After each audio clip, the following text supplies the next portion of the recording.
সুপ্রিয় দর্শক, আসসালামু আলাইকুম। আজকে যে বিষয়টি নিয়ে ছোট্ট আকারে কথা বলবো, ছোট্ট হলেও খুবই গুরুত্বপূর্ণ একটি বিষয়। প্রতিদিনই কোনো না কোনো সোশ্যাল মিডিয়াতে এই ধরনের মেয়েরা সোশ্যাল মিডিয়াটাকে একদম কলঙ্কিত করে ফেলছে।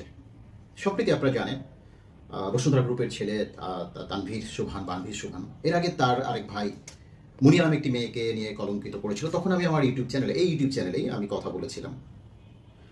কথা বলেছিলাম সাধারণত মুনিয়ার পক্ষে বিপক্ষে নয়, সামাজিকতার পক্ষে, সম্মানের বিপক্ষে। তখন অনেকেই হয়তো আমার সঙ্গে একমত হয়েছিলেন, অনেকেই অ্যাস্ট্রোনাইজড হয়েছিলেন যে আমি এমন ধরনের কথা কেন বলছি। আমি কী ধরনের কথাগুলো বলেছিলাম সেটা এখন আর নতুন করে পুনরাবৃত্তি করছি না, সেটা আমার এই নিচের বা আমার এই চ্যানেলের ভিডিওগুলো দেখলে আপনারা বুঝতে পারবেন।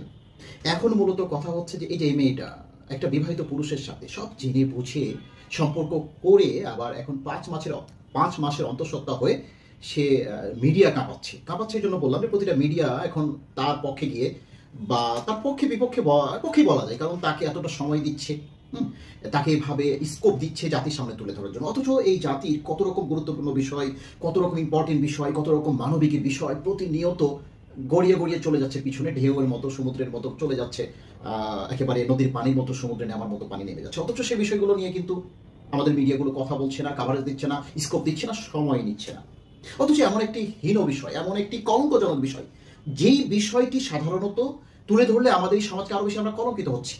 কারণ একটা মেয়ে স্বপ্রণোদিতভাবে একজনের সঙ্গে সম্পর্ক করে, টাকার লোভে সম্পর্ক করে 5 মাসের পেট বাঁধিয়ে অন্তঃসত্ত্বা হয়ে এখন জাতির সামনে এসে কথা বলছে চটক চটক করে। আজ আমরা তা গিলছি, আমরা তা শুনছি, আমাদেরকে তা দেখতে হচ্ছে। এর চাইতে বড় অধপতন, এর চাইতে বড় সমস্যা আমাদের জাতির জন্য কি হতে পারে? দর্শক, আপনাদের জন্য প্রশ্ন রাখলাম, আপনারা বিষয়টি কিভাবে দেখছেন তা আপনাদের উপর, আপনাদের মতামত জানার জন্য আজকের মতো এখানে শেষ করছি। সবাই ভালো থাকবেন।